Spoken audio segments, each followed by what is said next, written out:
Brian, stand by. I want to bring in Todd and Kimberly to this because we are seeing a shift, certainly, to renters versus owners, and that seems to be a wide shift across the country. He's mentioning that. Why buy a depreciating asset? Right. That's what you're going to get right now. First of all, you have to put up on a conventional mortgage 20%.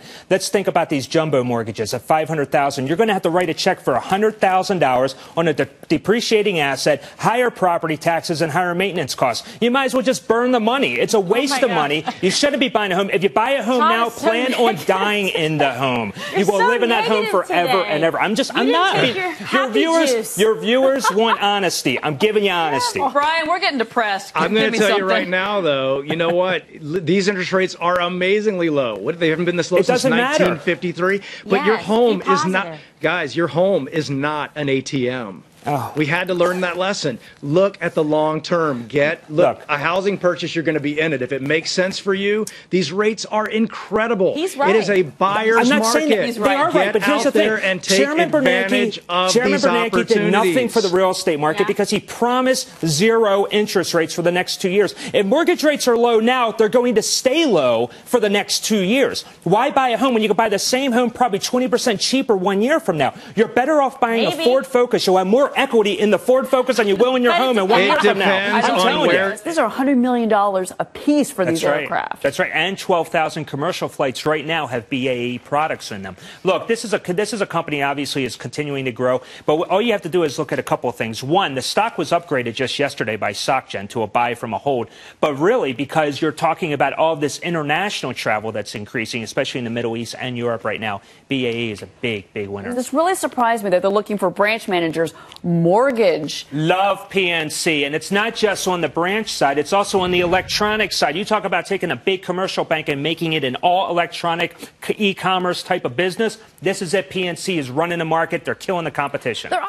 They're not fixed, are they? No, they definitely aren't. But keep in mind also is that you have to look at the Euro region because we still have counterparty risk, trading risk, because if you don't have trading that's taking place, especially with those Euro banks, that does impact our banks here. So remember, banks are not your typical passbook savings account type of bank. These are bulge bracket firms here in the U.S. that they clearly they have spaghetti strings everywhere. It's about savings, checking, loans, but also trading in the financials. So it's a global world, globalization. So you're saying that region will impact our banks. So Morgan's getting hurt because of Europe.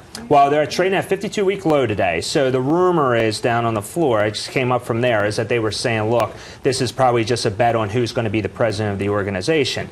With that said, who cares? I mean, it doesn't justify the stock selling off over 4% not even a little. today. And just so everybody understands. Look, they have a right to protest, first of all. Number two, they are actually arguing because they are representing, and I believe this, Joe Q. Public right now, who is very frustrated right now. Listen, they are ill-informed. Obviously, they don't understand what's taking place on Wall Street. They're probably targeting the wrong areas. But if anything, going forward now, I can't blame these people. Unemployment's at 9%. It's destined to go into double digits. These people are angry, but they're shouting at the wrong group, obviously. Who should they be shouting at? Listen, they got to go to White House right now. They got to go to Washington. That's where they should be right now. The inflammatory rhetoric is what really started all of this. And the fact that everybody's screaming and yelling, that's why they're screaming and yelling. If you ask 9 out of every 10 of these protesters right now, they don't even know what they're protesting about. Wait a minute, just a part of the group. Todd, you're the only one who's screaming and yelling here for crying out loud. Okay, let's go to somebody.